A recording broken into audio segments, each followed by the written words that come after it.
Welcome to the deep dive. We're all about, cutting through the noise and getting straight to the heart of complex ideas, giving you that shortcut to being really well informed. And today, wow, we're heading into something truly extraordinary. It's both deeply spiritual, but also incredibly practical. The idea of generating bodhicitta. Which in Vietnamese is Phát tâm Bồ. Right.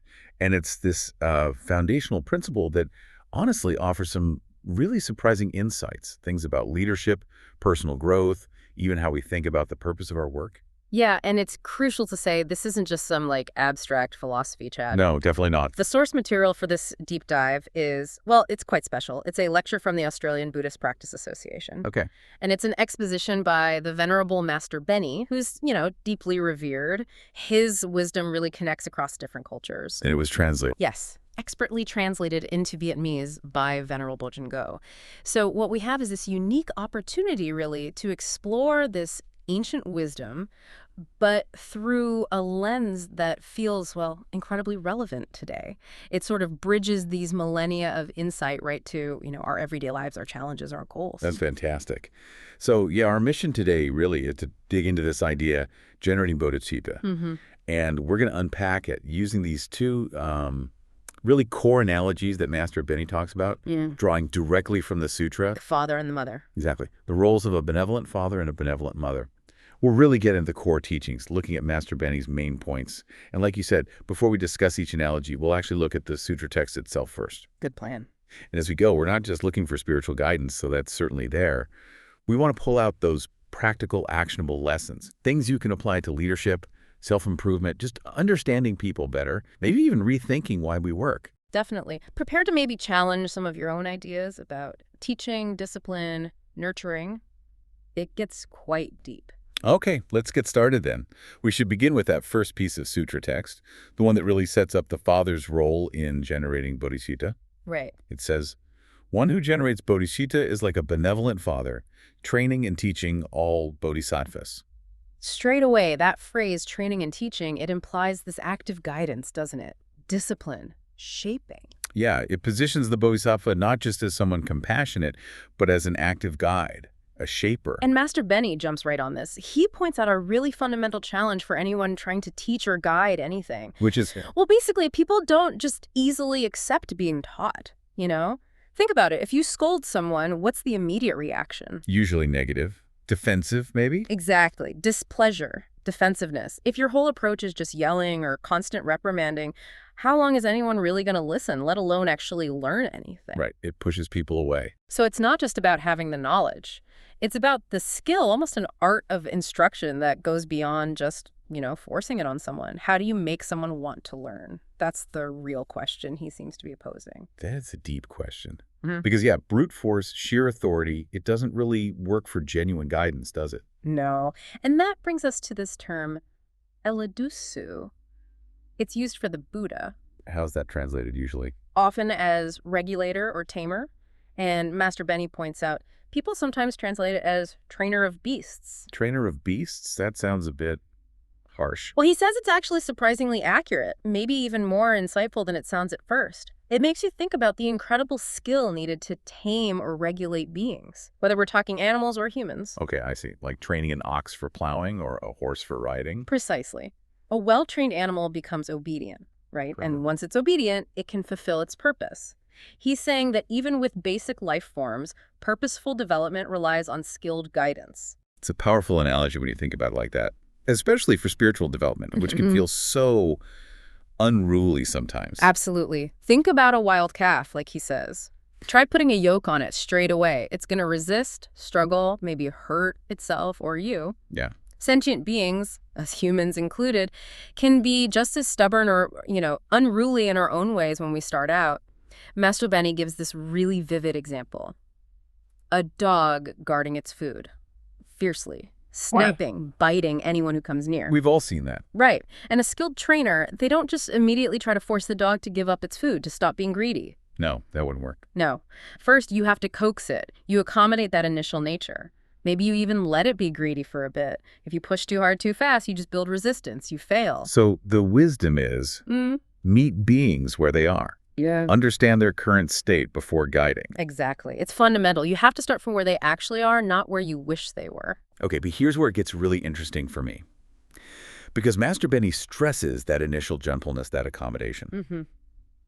But then he pivots. Yeah. He brings in this critical counterpoint. He says, if you always indulge, if you're always lenient, Then what? then the being becomes, in his words, useless. Useless. That's strong. It is. He uses the image of a pampered ox or horse, so coddled, so used to ease, that it literally becomes only good for meat. Wow. It's destined for destruction because it can't fulfill its real purpose. And applied to humans, it means someone who's never challenged, never pushed. They might never develop their potential. They don't learn resilience. They can't really contribute or handle life's bumps. So that image really drives home that true compassion isn't just softness. It has to include some firmness, some guidance towards being useful, having a purpose, even if it's uncomfortable. That seems to be exactly the point. It's about that balance. It is a tricky balance, often missed, I think. And this leads right into that proverb you mentioned. Oh, yes, the one about parenting. Raising without teaching is the fault of the parents. Right. And in this family analogy, he specifically links that responsibility. The teaching, correcting bad habits, setting conduct squarely to the father figure. The father is the one who steps in to refine, discipline, provide that structure. It's not just morals, it's shaping character in a practical way. So let's unpack that word teaching in this context. Master Bennie is very clear, isn't he? It's not just about books or abstract ideas. Not at all. He explicitly says it means correcting bad habits. The Vietnamese phrase he uses is "Tôi hứa to sửa." And he gives examples. Oh yeah, very relatable ones. Things like indulgence, always seeking comfort. Possessiveness, he refers back to the dog clinging to one's food or biting anyone who comes near. Okay. Or that aggressive resistance, you try to tie me up, I'm going to fight you. These aren't just little quirks then. He sees them as real obstacles. Absolutely. Deeply ingrained stuff that, if you don't address it, stops a person from growing, from living peacefully with others, from reaching their potential. They're the internal roadblocks. And the Buddha himself, the ultimate regulator, he didn't just use one method, did he? No, Master Bennie points out the Buddha used both gentle words and, crucially, sometimes reproach. So not a contradiction, but different tools for different situations. Exactly. Strategic, skillful application. Knowing when to use which tool, sometimes a gentle nudge works. Other times, you need that direct, firm, maybe even uncomfortable correction to break through stubbornness or prevent bigger problems. And Master Bennie stresses this ability, this discernment. It's essential for anyone generating bodhisattva. Absolutely crucial, he says. If you can't master the skill knowing when to be gentle, when to be firm, you simply cannot lead others effectively on the path. It's like a fundamental requirement for real spiritual leadership. This idea of guidance then naturally leads into the bigger picture, the generational impact, what Master Bennie calls family education, or jia jiao. And he paints a pretty stark picture if that's missing. Yeah, he says if kids aren't taught well early on, if those bad habits aren't dealt with, they just grow up uncontrollable. And he laments this modern lack of jiaku-like formal family rules and jiafak family discipline. He sees that absence, that lack of structure at home, as leading directly to people acting impulsively, driven by emotions, delusions. Pretty much. Doing whatever they want, often with no real grasp of the consequences. And he makes a point of saying it's not just kids. Right, he sees it in adults, too. That lack of self-control. Yeah, which he suggests is a result of that early conditioning or the lack of it. It's quite a critique of modern life. And then he brings in that fascinating concept about how long it takes to cultivate real talent. Ah, the 3 generations idea. Yes, that cultivating true talent, or a gentleman kwantu, takes 3 generations. It's not just about raw ability, is it? It's about sustained effort, passing down values. Exactly. And he contrasts that sharply with overnight successes. Yeah. Kafat lena time. Those who rise quickly. Yeah, and he basically says those quick rises may be built on hype or trends. They're fragile. They're likely to collapse within 3 generations. It really emphasizes the importance of passing down principles, discipline, values over time. Real character, real capability. It's a long game, not just a flash in the pan. He really doesn't hold back on critiquing modern parenting either, does he? Particularly that focus solely on academics. No, he targets that idea. Read books, no need to work. He sees it as fundamentally flawed. Why flawed? Because it disconnects learning from doing. Precisely. It creates this gap between, intellectual stuff and the practical world. He argues it ends up producing spoiled, incapable kids. It's a call to think about the whole person mind and ability to act effectively in the world. So reading without application is kind of hollow? That seems to be his view. Without the grounding of work, even lots of reading doesn't fully develop a person. And he uses his own childhood experiences to illustrate this, right? The anecdotes are quite revealing. They really are. Like the story about waking up early. He was naturally an early riser, full of energy. But his mother made him stay in bed. Yeah, maybe she thought he needed more sleep or just wanted quiet. But she insisted he lie back down, even though he couldn't sleep. So what happened? He ended up just fidgeting under the covers, restless. And he reflects that while she meant well, she actually suppressed a good habit being active early and accidentally encouraged a bad habit of restlessness. Wow. A small thing with unintended consequences. It shows how even well-meaning actions can sometimes go wrong if they aren't aligned with the child's natural disposition or needs. That is fascinating. And there's another story, wasn't there? About curiosity and learning by doing. When his mother was making dough. Oh, yes. He was desperate to watch, to touch, to get involved. Just a curious kid. But she wouldn't let him. Too busy. Exactly. He begged for just a little piece of dough. She kept saying no. Finally, probably just to get him out of her hair, she gave him a tiny piece. And what does he do? Immediately, he started mimicking her, making his own little bow bun shapes.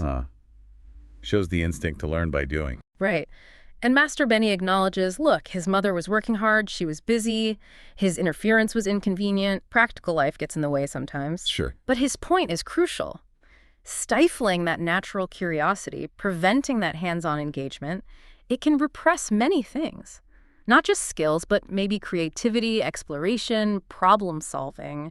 So letting kids make a bit of a mess while learning is actually important. It seems essential for genuine development. Yeah. Which leads beautifully into that other anecdote, the really inspiring one about leading by example. The Western father and the gymnast daughter. I love that one. Me too. So the father was obese, daughter loved gymnastics. To encourage her, he starts exercising with her. This big guy joining in her training. That takes dedication. Incredible dedication. And when she'd stumble, get discouraged, want to quit, he didn't just lecture her. What did he do? He kept going himself. He'd say something like, okay, you don't want to train, fine, but I'm continuing. I decided I have to finish this. I have to win the championship. If you don't, I will. Wow. That's powerful. He wasn't just talking the talk. He was walking the walk, performing the exercises right there consistently. Sometimes she wasn't thrilled, probably felt a bit guilty, maybe inspired. But eventually, it worked. She got back into it. She found her motivation again, started training hard, following his lead, and the outcome. She became a champion, right? She did, achieved her dream. But the amazing part is the father. He became super fit himself, transformed his health, even learned the movements properly. Maybe not the flips, but his form was good. That story perfectly redefines that Jia Jiao, the family education idea, doesn't it? Absolutely. It shows it's not just teaching manners or ABCs. It's about truly guiding someone to be capable, talented, resilient by being the example. Living it. Living it. Master Bennie says if every family had parents like that, embodying that commitment, no child would fail to become talented. It's that shift from telling to showing, from instruction to inspiration. So, wrapping up the father's role in generating bodhisattva, while nurturing is shared, the main job of teaching, correcting those bad habits, the thoi hu tetso, instilling discipline that falls primarily to the father figure in this analogy. He leads the way in shaping character, building resilience, guiding self-mastery. Okay. That really sets the stage for the mother's role, which complements this perfectly. Let's shift then. The Second Sutra text brings in the other side of the coin. One who generates bodhisattva is like a benevolent mother giving birth to and nurturing all bodhisattvas. Straight away, the feeling is different, isn't it? Sustenance, growth, this comprehensive care, providing the conditions for life to truly flourish. Yeah, giving birth is just the start. It's the nurturing nui dung that seems key here. Absolutely. It's this ongoing, profound responsibility for the child's whole development.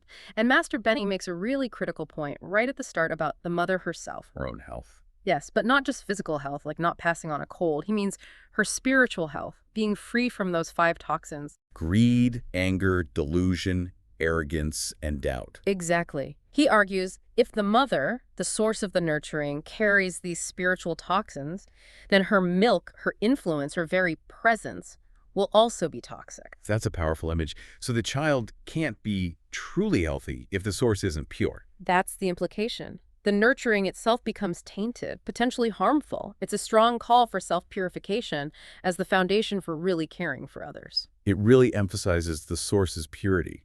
So what are the specific nutrients a bodhisattva acting as this mother figure provides? Master Bennie lists these essential spiritual building blocks, things like the 5 roots. Faith, diligence, mindfulness, concentration, wisdom. Right, those foundations. Then the 5 powers, the 7 factors of enlightenment, the Eightfold Path. These are practical frameworks for inner growth. Like the Eightfold Path being a guide for ethical living, mental discipline. Exactly, and he highlights a bare minimum. The child needs right view, Chenkin, seeing things clearly, accurately, and diligence, the persistent effort to act on that understanding. Like needing a good map and the energy to actually follow it. Perfect analogy. Without both, you can't really get anywhere meaningful. True growth needs both clarity and effort. And the whole purpose of providing these essentials, it's about ensuring the child survives and grows properly. Yes, avoiding dying young. Not necessarily physically, but metaphorically failing to develop, having their potential cut short, becoming stunted. So it's about creating the conditions for a full, meaningful life, letting that seed of potential really blossom. Exactly, a vibrant, contributing life. Which brings us neatly to Master Bennie's very direct, maybe even provocative, ideas about becoming a normal person through work. Ah, yes. This part definitely makes you think. He says the goal of nurturing is for children to at least become normal people. And he uses that analogy. The crooked fruit. Right. Even if it's not perfect, it still has to bear fruit. It has to become something substantial, productive. Not like a hairy egg. Yeah, something that dies in the shell, never hatches. It's about fulfilling potential, contributing somehow, however imperfectly. And this normal person status, he's very clear. It's not about degrees or money. No, it's fundamental. Learning how to be human, how to behave, how to do good work. That's his focus. And then he drops that line about reading books. Reading books is for work. If not for work, then why read? That really challenges the learning for learning's sake idea, doesn't it? It does. He's emphasizing practical application. Knowledge should help you live a meaningful, productive, ethical life. It should help you contribute. Knowledge without action is incomplete, maybe even useless in his view. Seems to be. It needs to connect to the real world, to how you live and work. And he doesn't shy away from the consequences for those who don't embrace this idea of productive work. No, he's quite stark. He says they never really grow, never become normal. They become useless fatai, unable to live meaningfully or even self-sufficiently. And that analogy he uses, comparing them to characters in movies. The scavengers and swindlers. He points out how unsustainable that is. How long can you swindle? He asks. Right. Eventually you just become like a rat running across the street, living in fear, no dignity. It's a harsh image, but it drives home the point about the instability and ultimate failure of a life without contribution. He even uses that pointed example aimed at his audience, right? About monks leaving the order. Yes, asking, if you announce today, I'm not becoming a monk anymore, I'm going home to work, get married, have children, how many people will keep giving you offerings? The implied answer being very few. Very few, if any. And without offerings, and crucially, without working productively, what happens? You just get older. Eventually, he says, you'll just have to scavenge for food. He really dismisses the idea of relying on swindling, too. Completely. Says, even if the law doesn't get you, people will. They'll retaliate, maybe even physically, because you can't pay them back. It's an uncompromising message about the necessity of contribution, of earning your way, not just for survival, but for dignity, respect, stability. It really underscores that mother's role again. Equipping the child with the capacity to thrive independently and ethically, giving them the tools to contribute. Absolutely. So the benevolent mother's role, in this deep, compassionate sense, is about nurturing everything needed to thrive: spiritual strength, practical skills, ethical grounding, making sure they become capable, contributing people. It's holistic, not just abstract insights, but the real tools for living well. Okay. So we've really unpacked these two distinct but deeply connected roles: the benevolent father, the benevolent mother, in the context of generating bodhicitta. Yeah, the father teaches, corrects, guides mainly by tackling those bad habits and leading by example. And the mother gives birth, nurtures, sustains, providing those essential nutrients, spiritual and practical, for healthy growth. And it's clear both are absolutely vital, aren't they? Not just for raising a kid in the usual sense, but, as the analogy goes, for guiding all beings on that Bodhisattva path. It's a synergy. One provides the structure and discipline, the other the sustenance and environment for growth. You need both for wholeness. Definitely. And Master Bennie, seeing how important this is, he then makes this really passionate plea, doesn't he? An urgent call. To quickly generate bodhicitta now. Yeah. He warns that without cultivating this enlightened mind, this compassionate outlook, people might never truly learn the basics. How to be human, how to behave, how to work, even just how to survive meaningfully. He calls that state very tragic, which really emphasizes that this isn't just some lofty spiritual goal for the future. It's fundamental to living this life well right now. Exactly. It grounds it in the practical realities of existence. Which brings up that question he tackles head on. Dunda chung sing lai yi. What does it really mean to lead sentient beings? And his answer is so direct, so practical. You go first, you do something, and sentient beings learn from you and follow along. No messing about there. It just cuts straight through any ideas about leadership being about giving orders from on high. It circles right back to leading by example. You embody the path. You demonstrate it through your own actions, your own self-mastery. You make the ideal real, something others can see and follow. You become the living proof, the blueprint. But then comes the really challenging part, maybe the surprising part, about the Bodhisattva's ultimate responsibility. Ah, yes. The cleanup duty. Right. He says, if those you lead make a mess, and let's face it, sentient beings often do. He notes they are truly messy. You, the Bodhisattva, are responsible for cleaning it up. That's huge. It's not just accountability like in a job. It feels much deeper, like this unwavering, compassionate commitment. Taking on the burden of their mistakes, their shortcomings, the consequences of their mess-ups. It really seems like it. The ultimate selfless leadership, where the leader shoulders the heaviest load for everyone else's benefit. And he makes it personal, doesn't he? With his own example at Hofap Temple. Yes, sharing how he himself is almost constantly cleaning up the messes for his disciples, dealing with the chaos they create. And he says it almost with a wry acceptance, noting that if sentient beings could clean up their own messes, well, they wouldn't be sentient beings. He uses that phrase, "waritin roimu," utterly messy and confused. It's not a complaint, though, is it? It feels more like an acknowledgement of reality and a demonstration of that profound compassion and, frankly, self-sacrifice that's involved in this path. Absolutely. It shows this path isn't about glamour. It's hands-on, often thankless, deeply compassionate work. It embodies both the guiding father and the nurturing mother. Yeah. So this whole deep dive, really guided by Master Bennie's insights, it just shines such a clear light on what generating bodhicitta actually involves, doesn't it? Yeah. Using these powerful analogies of the father and mother. It really does. It shows that true guidance is this comprehensive thing. Compassionate, yes, but also sometimes firm, disciplinary. And it's not just about abstract spiritual stuff. It's about cultivating fundamental life skills, character, the ability to actually contribute something meaningful. We saw the father guiding, correcting, shaping character through discipline and his own example, building resilience. And the mother, nurturing, sustaining, providing that essential health, spiritual and physical, and the wisdom needed for growth, survival, self-sufficiency. And how they weave together. Both roles, totally integral for developing a whole person, and by analogy, for guiding all beings towards their potential. So the big question for everyone listening, what can you take away from this deep dive? How do these ancient ideas about regulating, nurturing, leading by example, how do they connect with your own life? Yeah, whether it's in teaching, parenting, leading a team at work, or even just guiding yourself. This wisdom isn't just for monks in monasteries, right? Not at all. It feels like a blueprint for engaging with the world and with ourselves more effectively, more compassionately. It definitely pushes us to think about our own actions, our responsibilities in helping others grow, and maybe helping ourselves grow too, embodying the qualities we value. And recognizing that compassion sometimes needs that gentle hand, but sometimes it needs that firm resolve too, guiding towards purpose. It's a path towards a more meaningful, more connected way of being, perhaps. Okay, so as we wrap up, here's that final thought for you to chew on.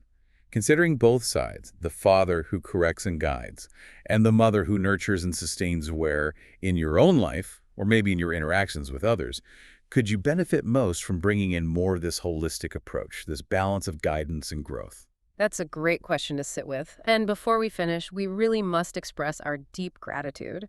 Firstly, to the Australian Buddhist Practice Association for making this incredible lecture available. Absolutely. Bringing these teachings to a wider audience is invaluable. And of course, a huge thank you to Venerable Master Bennie for his profound and timeless wisdom. And also to Venerable Chön Ngộ for the crucial work of translation, ensuring these insights could reach even more people. Yes. Heartfelt thanks to all involved, and most importantly, thank you, our listener, for joining us. For diving deep with us today, we really hope you carry these insights forward, let them percolate, maybe enrich your own path a little. Until next time, keep digging.